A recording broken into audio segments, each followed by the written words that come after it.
السلام علیکم viewers, welcome back to my YouTube channel. امید کرتی ہوں آپ سب خیریت سے ہوں گے۔ آج ہم پڑھیں گے تاریخ حفاظت قرآن۔ لیکچر شروع کرنے سے پہلے ویڈیو کو لائک اور چینل کو سبسکرائب کرنا مت بھولیے گا۔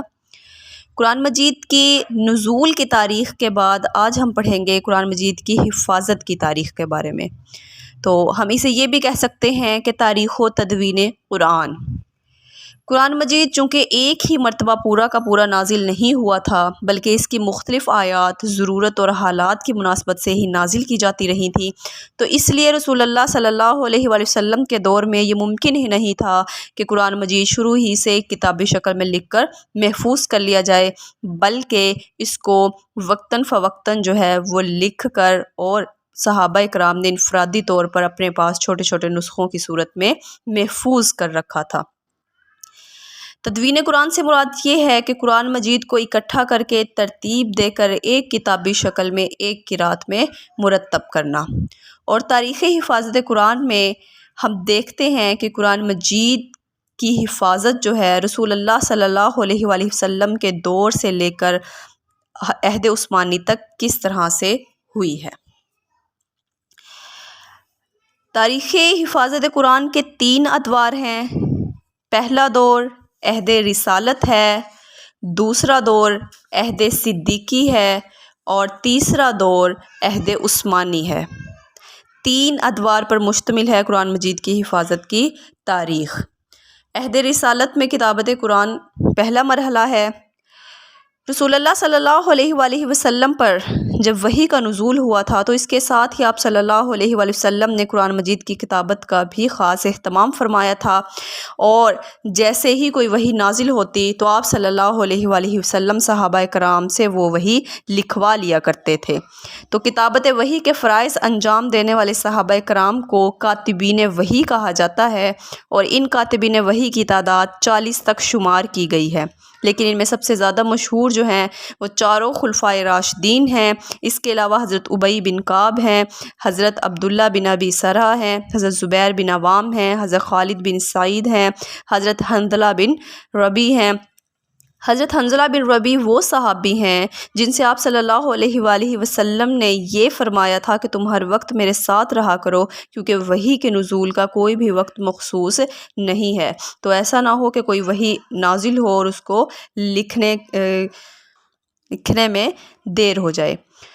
تو اس طرح جب بھی کوئی وحی نازل ہوتی تو آپ صلی اللہ علیہ وآلہ وسلم کو کاتب وحی کو یہ ہدایت بھی فرما دیتے تھے کہ اس کو فلاں صورت میں فلاں آیت کے بعد لکھنا ہے، تو آپ صلی اللہ علیہ وآلہ وسلم کی ہدایت کے مطابق صحابہ کرام انہیں لکھ لیا کرتے تھے۔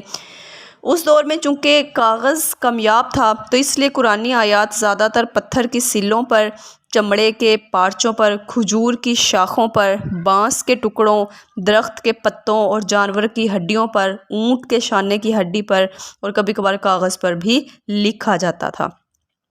تو آپ صلی اللہ علیہ وآلہ وسلم کے دور میں ایک نسخہ تو تیار ہو چکا تھا جو آپ صلی اللہ علیہ وآلہ وسلم نے کاتبین وحی سے اپنی نگرانی میں لکھوایا تھا، لیکن وہ ایک کتابی شکل میں نہ تھا بلکہ متفرق حصوں میں پایا جاتا تھا۔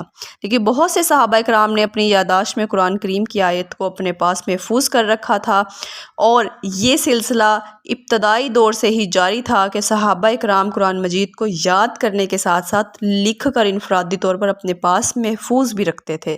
تو اس کی دلیل اس واقعے سے ہم دے سکتے ہیں کہ جب حضرت عمر رضی اللہ تعالیٰ عنہ ایمان لے کر آئے تو اس وقت ان کی بہن فاطمہ بنت خطاب اور ان کے بہنوئی سعید بن زید وہ حضرت خباب بن ارت سے قرآن مجید پڑھ رہے تھے، اور ان کے پاس سورۃ طٰہٰ کی آیات کا ایک نسخہ موجود تھا جو ان کے سامنے رکھا ہوا تھا۔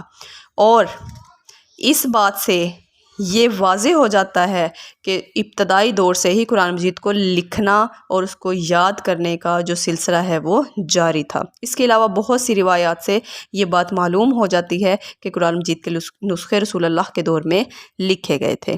بہرحال آپ صلی اللہ علیہ وآلہ وسلم کے دور میں باقاعدہ طور پر قرآن مجید کتابی شکل میں نہ لکھا گیا۔ اس کے علاوہ آپ صلی اللہ علیہ وآلہ وسلم کا یہ معمول تھا کہ ہر سال آپ رمضان کے مہینے میں حضرت جبرائیل علیہ السلام کو قرآن مجید سنایا کرتے تھے، اور جس سال آپ صلی اللہ علیہ وآلہ وسلم کا وصال ہوا، آپ صلی اللہ علیہ وآلہ وسلم نے حضرت جبرائیل امین کو 2 مرتبہ قرآن مجید سنایا تھا۔ تو اس وقت جو صحابہ کرام آپ صلی اللہ علیہ وآلہ وسلم کے پاس موجود ہوتے تھے، وہ اپنے اپنے نسخوں میں یا اپنی یادداشتوں میں قرآن مجید میں جو بھی ان سے کوئی مسٹیک یا غلطی ہوتی تھی تو اس کی اصلاح کر لیا کرتے تھے۔ تو اس سلسلے کو جو آپ صلی اللہ علیہ وآلہ وسلم ہر سال حضرت جبرائیل امین کو سنایا کرتے تھے، اسے عرضہ کہتے ہیں۔ قرآن مجید کی تدوین کا دوسرا دور حضرت ابوبکر صدیق کا دور ہے۔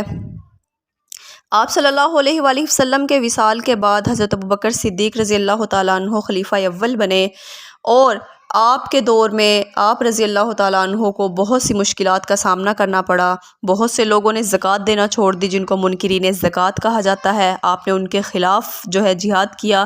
بہت سے لوگوں نے نماز پڑھنا چھوڑ دی، جنہیں تارکین صلاۃ کہا جاتا ہے۔ بہت سے لوگ دین سے پھر گئے، مرتد ہو گئے، اور مرتدین کے خلاف، تارکین صلاۃ اور منکرین زکوٰۃ کے خلاف آپ نے جہاد کیا۔ اور ان سب سے بھی بڑا فتنہ ایک حضرت ابوبکر صدیق کے دور میں پیدا ہوا، وہ تھا جھوٹے مدعیان نبوت۔ اس دور میں مسلمہ کذاب نے نبوت کا جھوٹا دعویٰ کیا اور ایک بڑی جماعت کو اپنے ساتھ ملا کر اپنا حامی بنا لیا۔ تو حضرت ابوبکر صدیق نے اس کے خلاف جہاد کیا۔ ایک بہت بڑی جنگ ہوئی تھی، جنگ یمامہ، اور اس میں مسلمہ کذاب کا خاتمہ ہوا، اور اس جو جھوٹی نبوت کی تحریک تھی اس کا بھی خاتمہ ہو گیا۔ لیکن اس جنگ میں مسلمانوں کی ایک بڑی تعداد بھی شہید ہوئی۔ 1200 مسلمان شہید ہوئے، جن میں 700 حفاظ اور 70 قراء تھے۔ تو جب اتنی بڑی تعداد میں قراء اور حفاظ کرام شہید ہوئے تو حضرت عمر فاروق رضی اللہ تعالیٰ عنہ کو فکر لاحق ہوئی کہ اسلام کی ابھی اور بھی محاذ اور جنگیں ہونی ہیں، تو اگر اس طرح سے حفاظ اور قراء اس دنیا سے جاتے رہے تو آہستہ آہستہ خدا نخواستہ قرآن مجید مسلمانوں کے دلوں سے نکل نہ جائے، اور خدا نخواستہ قرآن مجید کا حال تورات اور انجیل کی طرح نہ ہو جائے کہ اس میں تحریفات اور تبدیلیاں ہونا شروع ہو جائیں۔ تو آپ نے اپنی یہ پریشانی حضرت ابوبکر صدیق سے ڈسکس کی۔ سب سے پہلے تو حضرت ابوبکر صدیق نے انکار کیا کہ جو کام رسول اللہ صلی اللہ علیہ وآلہ وسلم نے اپنے دور میں نہیں کیا وہ میں کیسے کر سکتا ہوں۔ لیکن بہرحال حضرت عمر کے اصرار کرنے پر حضرت ابوبکر صدیق فرماتے ہیں کہ اللہ تعالیٰ نے میرا سینہ اس کام کے لیے کھول دیا اور میں اس کام پر راضی ہو گیا۔ پھر حضرت زید بن ثابت رضی اللہ تعالیٰ عنہ، جو کہ حافظ قرآن بھی ہیں اور کاتبین وحی بھی رہ چکے ہیں، تو انہیں حضرت ابوبکر صدیق نے بلایا اور انہیں یہ حکم دیا کہ آپ قرآن مجید کو ایک کتابی شکل میں اکٹھا کریں گے، ایک نسخہ تیار کریں گے کہ اگر کبھی ضرورت پڑے تو اس نسخے سے ہم مدد لے سکیں۔ تو حضرت زید بن ثابت فرماتے ہیں کہ شروع میں نے انکار کیا کہ آپ مجھے اگر احد پہاڑ توڑنے کا حکم دیں تو میرے لیے زیادہ آسان ہے بنسبت اس کے کہ آپ مجھ پر یہ بوجھ ڈالیں کہ میں قرآن مجید کو اکٹھا کروں۔ خیر، انہوں نے انکار کیا اور حضرت ابوبکر صدیق نے اصرار کیا، تو حضرت زید بن ثابت فرماتے ہیں کہ اللہ تعالیٰ نے میرا سینہ اس کام کے لیے کھول دیا، میں نے اس رائے کو قبول کیا اور پھر قرآن مجید کی تدوین جو ہے وہ شروع کی۔ حضرت زید بن ثابت 4 طریقوں سے قرآن مجید کی آیات کو اکٹھا کرتے تھے اور اس کی تصدیق کرنے کے بعد اسے لکھتے تھے۔ سب سے پہلے اپنی یادداشت سے اس کی توثیق کرتے، پھر حضرت عمر بھی حافظ قرآن تھے اور روایات سے ثابت ہے کہ حضرت ابوبکر نے ان کو بھی اس کام میں حضرت زید کے ساتھ لگایا تھا۔ تو جب کوئی شخص آیت لے کر آتا تو سب سے پہلے حضرت زید بن ثابت اپنے حافظے سے اور پھر حضرت عمر کے حافظے سے اس کی توثیق فرماتے، اور کوئی لکھی ہوئی آیت اس وقت تک قبول نہ کی جاتی جب تک کہ 2 قابل اعتبار گواہوں نے اس بات کی گواہی نہ دے دی ہو۔ پھر ان لکھی ہوئی آیتوں کا مجموعہ، ان مجموعوں کے ساتھ مقابلہ اس کا کیا جاتا تھا جو کہ صحابہ کرام نے تیار کیا تھا۔ تو اس طرح مختلف موازنے اور مقابلوں کی ضرورت اس لیے تھی کیونکہ قرآن مجید کی کتابت میں زیادہ سے زیادہ احتیاط سے کام لینا چاہتے تھے۔ تو اس طرح حضرت زید بن ثابت نے ان احتیاط کے ساتھ جو ہے قرآن مجید کا ایک نسخہ تیار کیا اور قرآن مجید کو ایک کتابی شکل میں لکھا۔ اس نسخے کی کچھ خصوصیات تھیں۔ آپ صلی اللہ علیہ وآلہ وسلم کے دور میں صورتوں میں آیات کی ترتیب تو آپ صلی اللہ علیہ وآلہ وسلم نے کروا دی تھی، لیکن صورتوں کی جو ترتیب ہے وہ مرتب نہ ہوئی تھی، تو اس نسخے میں ہر صورت کو ترتیب کے ساتھ لکھا گیا۔ اس نسخے میں 7 حروف جمع کیے گئے اور 7 قراتوں پر ہی اس نسخے کو اکٹھا کیا گیا۔ یہ نسخہ خط ہیری میں لکھا گیا۔ اس میں صرف وہ آیات درج کی گئی تھیں جن کی تلاوت منسوخ نہیں ہوئی تھی۔ اس کو لکھوانے کا مقصد یہ تھا کہ ایک مرتب نسخہ تمام امت کی اجماعی تصدیق کے ساتھ تیار ہو جائے تاکہ ضرورت پڑنے پر اس کی طرف رجوع کیا جا سکے۔ تو اس طرح حضرت ابوبکر صدیق نے جو نسخہ تیار کروایا تھا وہ نسخہ حضرت ابوبکر صدیق کے پاس رہا۔ حضرت ابوبکر صدیق کی وفات کے بعد وہ نسخہ حضرت عمر کے پاس رہا اور حضرت عمر کی شہادت کے بعد ام المومنین حضرت حفصہ رضی اللہ تعالیٰ عنہا کے پاس منتقل کر دیا گیا۔ پھر مروان بن حکم نے اپنے عہد حکومت میں حضرت حفصہ سے یہ صحیفہ طلب کیے۔ حضرت حفصہ نے دینے سے انکار کیا، یہاں تک کہ جب حضرت حفصہ کی وفات ہو گئی تو مروان نے وہ صحیفے منگوائے اور انہیں نذر آتش کر دیا تھا، اس لیے تاکہ جو نسخہ حضرت عثمان نے تیار کروایا ہے تو اس کی اتباع لازم ہے اور مزید کوئی ایسا نسخہ موجود نہ ہو جو ان کے رسم الخط اور ترتیب کے خلاف ہو، جس سے اختلاف پیدا ہو سکتا ہے۔ تیسرا دور عہد عثمانی ہے۔ حضرت عمر کے دور میں قرآن مجید کی تاریخ اور تدوین کے لحاظ سے کوئی کام نہ ہوا۔ حضرت عثمان کا دور آیا تو آرمینیا اور آذربائیجان کے محاذ پر جو اسلامی لشکر مشغول تھے ان میں حضرت حذیفہ بن یمان بھی موجود تھے۔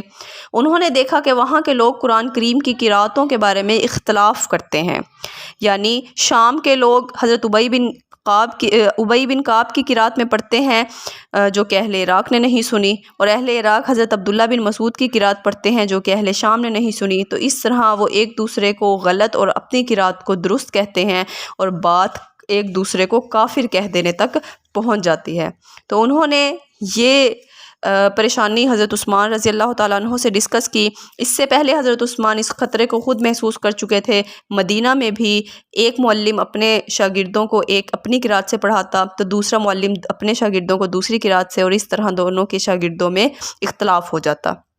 تو حضرت عثمان نے تمام جید صحابہ کرام کو اور تمام جید لوگوں کو، علماء کرام کو اکٹھا کیا اور ان سے مشورہ کیا اور یہ رائے پیش کی کہ قرآن مجید کو ایک مصحف پر ایک قرات پر جمع کر دیا جائے تاکہ کوئی اختلاف اور افتراق پیش نہ آئے۔ صحابہ کرام نے اس رائے کو پسند کیا اور حضرت عثمان رضی اللہ تعالیٰ عنہ نے حضرت زید بن ثابت جو کہ اس دور میں بھی حیات تھے دوبارہ سے ان کی ڈیوٹی لگائی اور ان کے ساتھ ایک 4 رکنی کمیٹی بنائی جن میں حضرت زید بن ثابت، حضرت عبداللہ بن زبیر، حضرت سعید بن العاص اور حضرت عبد الرحمن بن حارث بن ہشام شامل تھے، اور ان کے ساتھ مزید 8 لوگوں کو شامل کر دیا۔ اس طرح ان کی تعداد 12 تک ہو گئی اور ان کی نگرانی میں قرآن مجید کو ایک قرات پر اکٹھا کیا گیا۔ آپ نے حضرت حفصہ سے وہ نسخہ منگوایا جو کہ حضرت ابوبکر صدیق کے دور میں اکٹھا کیا گیا تھا اور اسی پر قرآن مجید کو ایک قرات میں اکٹھا کیا گیا، اور اس طریقے سے اس رسم الخط میں لکھا گیا کہ تمام قراتیں اسی ایک قرات میں اکٹھی ہو جائیں۔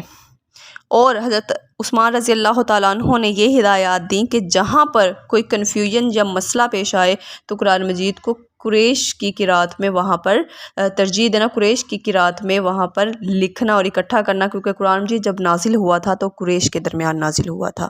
تو اس طرح قرآن مجید کو ایک قرات میں ایک رسم الخط میں جو ہے وہ لکھا گیا۔ حضرت عثمان رضی اللہ تعالیٰ عنہ نے اس کی 7 کاپیاں 7 نسخے بنوائے، ایک مکہ میں، ایک شام میں، ایک یمن میں، ایک بحرین میں، ایک بصرہ میں اور ایک کوفہ میں بھیج دیا، اور ایک نسخہ مدینہ میں ہی رکھا، اور ان تمام کے سربراہوں کو، بادشاہوں کو یہ حکم بھیجے کہ اس نسخے کی مزید کاپیاں تیار کروا کے اپنی رعایا میں تقسیم کر دیں، اور جن جن کے پاس انفرادی طور پر نسخے موجود ہیں، صحیفے ہیں، ان کو اس لیے نذر آتش کر دیں تاکہ مزید کوئی اختلاف یا کسی قسم کی کوئی رنجش پیدا نہ ہو۔ تو اس طریقے سے حضرت عثمان رضی اللہ تعالیٰ عنہ نے ایک قرات پر قرآن مجید کو اکٹھا کیا۔ قرآن مجید کی تاریخ کا چوتھا مرحلہ جو ہے وہ نکتے اور اعراب ہیں۔ قرآن مجید چونکہ ابھی تک عرب میں موجود تھا اور عربوں کی زبان عربی تھی اور قرآن مجید بھی عربی میں ہے، تو اس لیے انہیں بغیر نقطوں اور اعراب کے کوئی مسئلہ پیش نہیں آتا تھا۔ لیکن جیسے جیسے اسلام جو ہے عجم میں پہنچا، غیر عربی علاقوں میں پہنچا، تو انہیں قرآن مجید کو پڑھنے میں مشکلات پیش آتی تھیں، تو اس طرح قرآن مجید پر نقطے اور اعراب لگوائے گئے۔ اس کے بارے میں مختلف روایات ہیں۔ بعض کا کہنا ہے کہ یہ کام حضرت علی رضی اللہ تعالیٰ عنہ کی تلقین پر ان کے شاگرد ابو الاسود دوئلی نے لگائے تھے نقطے اور اعراب۔ بعض کا کہنا ہے کہ کوفہ کے گورنر زیاد بن ابی سفیان نے یہ کام کرایا، اور بعض کہتے ہیں کہ عبد الملک بن مروان نے یہ کام کیا۔ لیکن مشہور روایت یہ ہے کہ یہ کارنامہ بنو امیہ کے گورنر حجاج بن یوسف کا تھا، اس نے قرآن مجید پر نقطے اور اعراب لگوائے۔ اس طرح ان مراحل سے گزرنے کے بعد قرآن مجید ایک کتابی شکل میں، ایک رسم الخط میں، ایک قرأت میں نقطے اور اعراب کے ساتھ ہمارے پاس موجود ہے۔